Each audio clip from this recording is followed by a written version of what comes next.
여러분 안녕하십니까? 이완수 TV입니다. 이 정치적 격변은 단순한 우연의 연속이 아니라 뚜렷한 패턴을 가진 진화하는 공작의 역사입니다. 사실 2024년 12월 3일은 내란이 아닌 거대 야당의 체제 전복이 완성된 날입니다. 두 보수 정권 대통령이 탄핵으로 추출되는 비극, 이는 정교하게 기획되고 치밀하게 실행된 작전이 만든 결과였습니다. 국가적 비극을 전략적으로 이용해 보수 정권의 정통성과 도덕성을 뿌리채 흔드는 것입니다. 오래전부터 기획된 것이 아닌가 하는. 이재명은 문재인 탄핵 시나리오의 완벽한 계승자가 되었습니다. 유례없는 줄 탄핵이 시작됩니다.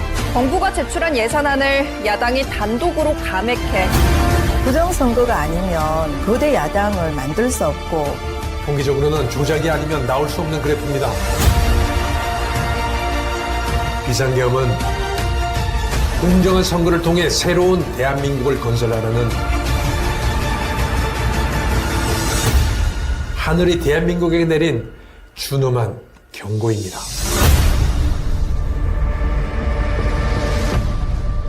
옷으로 줄을 입고 대부분 선상과 제 안에 있어 사실. 고맙습니다. 정말 고맙습니다. 자랑스러운 대통령이 되겠습니다.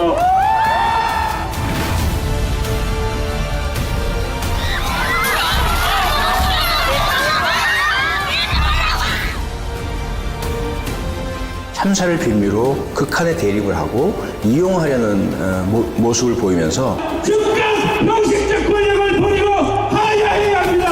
아니 사퇴해야 합니다. 국민적 비극인 이태원 참사를 이용해 각계각층의 분노를 끌어올리란 북한의 지령을 받은 전 민주노총 간부가 1심에서 징역 15년의 중형을 선고받았습니다.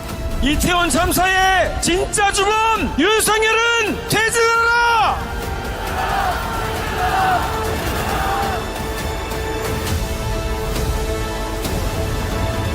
양민을 학살한 것처럼 학생들을 세월호에서 수장시키더니 젊은이들을 사지에 좁은 골목에 몰아넣고 떼죽음을 당하게 만들었다.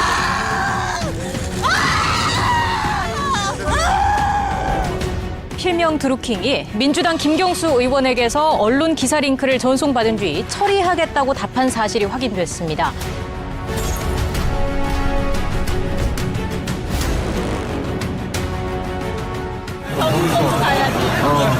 내려가실게요. 경인선에 가자. 경인선에 간다.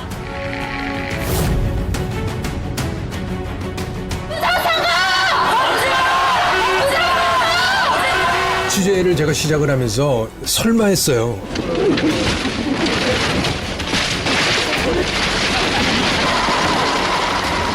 부정선거가 분명히 있었다. 방송통신위원장이 사의를 표명했다는 소식이 알려지자 김홍일 방송통신위원장 탄핵 소추안을 발의했습니다.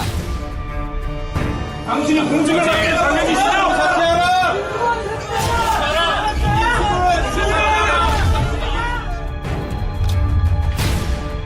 더불어민주당이 이재명 전 대표를 수사한 검찰 간부 4명에 대해서 탄핵안을 발의했습니다.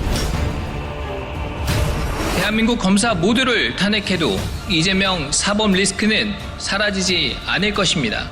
김건희 여사에게 제기된 각종 의혹에 대한 김여사 특검법을 3번째로 발의했습니다.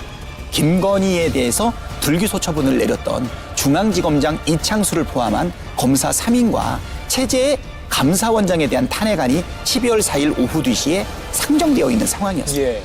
명태균 씨가 창원지방검찰청사에 나타났습니다.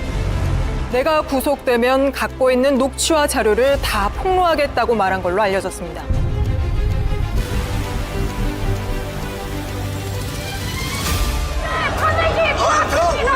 계엄을 빙자한 친위 쿠데타를 막아내고 반전을 이뤄낼 수 있던 원동력은 평범한 시민들에게서 나왔습니다. 평범한 시민들에게서 나왔습니다. 평범한 시민들에게서 나왔습니다.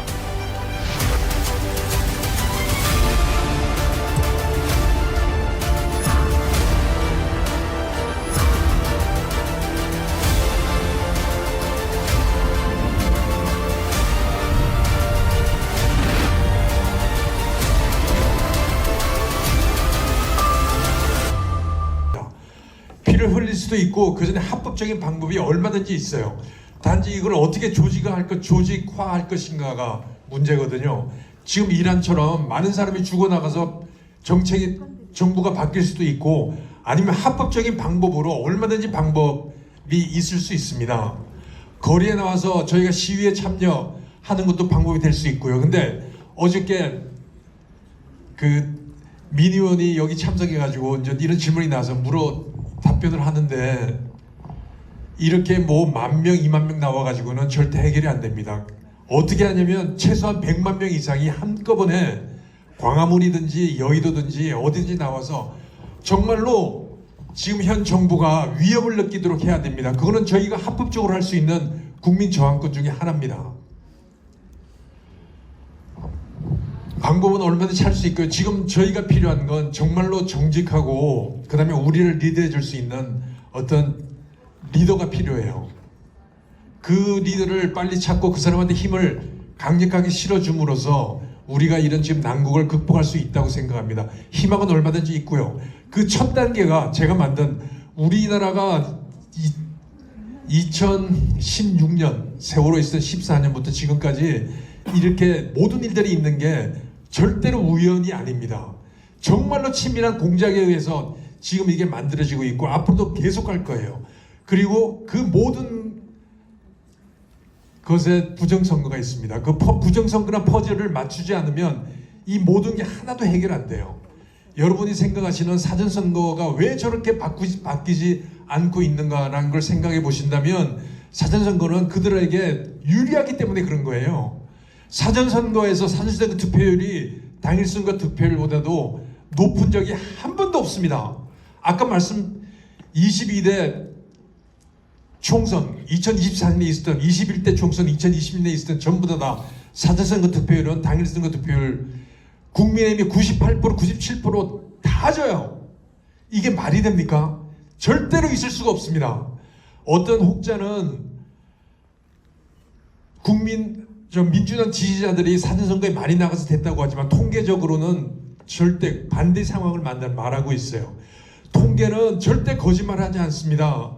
여러분이 배춘희 투표지 그 다음에 빳빳한 투표지는 그 중에 일부지만 통계는 전체 상황을 보고 이야기를 하는 것이기 때문에 통계는 거짓말을 절대 하지 않습니다. 전국에 2,000명이 넘는 좌파든지 우파든지 통계하고 수학하는 사람들이 입을 꽉 다물고 있어요.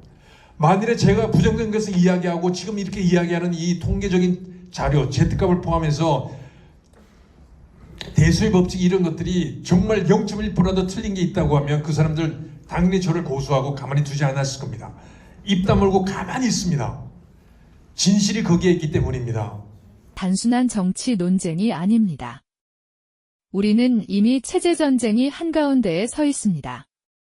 총과 탱크는 없지만 제도와 여론, 사법과 언론을 통해 국가의 방향이 조용히 그러나 분명하게 바뀌고 있습니다. 이 전쟁의 가장 무서운 점은 많은 국민이 전쟁 중이라는 사실조차 인식하지 못한다는 데 있습니다. 겉으로는 개혁과 변화라는 이름을 쓰지만 그 이면에서는 자유민주주의의 기본 질서가 흔들리고 있습니다. 지금 이 흐름을 제대로 보지 못한다면 우리는 선택하지 않은 결과를 받아들이게 될지도 모릅니다. 체제 전쟁은 누군가 대신 싸워주지 않습니다. 정치인도 권력자도 대신 책임져 주지 않습니다. 이 전쟁의 승패는 오직 시민의 각성과 참여에 달려 있습니다. 시민이 깨어나지 않으면 변화는 일방적으로 흘러가고 시민이 함께하지 않으면 자유는 너무 쉽게 무너집니다. 침묵과 무관심은 중립이 아니라 방관입니다. 대한민국을 지킬 수 있는 힘은 깨어있는 시민의 연대에 있습니다. 지금은 기다릴 시간이 아닙니다. 지금 이 순간이 바로 시민이 나서야 할 때입니다. 시청자 여러분, 시민 여러분, 경각심은 공포가 아니라 책임에서 나옵니다. 지금 필요한 것은 증오가 아니라 사실을 직시하는 용기입니다. 좌익이 30년을 준비했다면 시민도 지금부터 준비해야 합니다. 정보의 출처를 따지고 프레임을 의심하며 스스로 생각하는 힘을 회복해야 합니다. 이것이 체제전쟁에서 가장 강력한 무기입니다. 시민 여러분, 아직 늦지 않았습니다. 체제는 무너질 때보다 지켜낼 때 더 많은 노력이 필요합니다. 오늘 우리가 무엇을 보고, 무엇에 분노하며, 무엇을 선택하느냐가 다음 세대의 자유를 결정합니다. 이 싸움은 특정 진영의 문제가 아니라 대한민국의 미래를 지키는 문제입니다. 지금 깨어나지 않으면 내일은 선택권조차 사라질 수 있습니다. 시청자 여러분, 체제전쟁은 정치권이나 특정 인물의 문제가 아닙니다. 이 전쟁은 오직 시민이 얼마나 깨어 있느냐에 따라 방향이 결정됩니다. 제도와 여론, 법과 언론을 통해 진행되는 체제전쟁은 위에서 막아주지 않습니다. 결국 이를 인식하고 대항할 수 있는 존재는 시민뿐입니다. 시민이 무관심하면 체제는 조용히 이동하고 시민이 침묵하면 변화는 기정사실이 됩니다. 체제전쟁은 타협으로 끝나지 않습니다. 깨어있는 시민이 연대하고 분명히 대항할 때만 멈출 수 있습니다. 지금 필요한 것은 기다림이 아니라 각성이고 기대가 아니라 행동입니다. 체제전쟁은 오직 시민이 깨우치고 시민이 함께 대항할 때만 막을 수 있습니다. 이것이 지금 대한민국이 마주한 가장 분명한 현실입니다. 시청자 여러분, 전환길은 연봉 60억의 기득권을 스스로 내려놓고 지금 이 순간에도 미국 현장에서 시민과 해외 교민들에게 진실을 알리고 있습니다. 전환길은 전환길 TV를 통하여 올드미디어가 전하지 않은 진실한 뉴스를 직접 책임있게 전달하고 있습니다. 외롭고 힘든 길임을 알면서도 그는 꿈에서도 거짓말은 하지 않는다는 다짐으로 이 길을 걷고 있습니다. 이 싸움은 전환길 혼자의 싸움이 아닙니다. 진실이 침묵되지 않도록 시민 여러분의 응원과 기도가 필요합니다. 전환길의 목소리가 멈추지 않도록 구독과 좋아요로 함께 해주시기 바랍니다.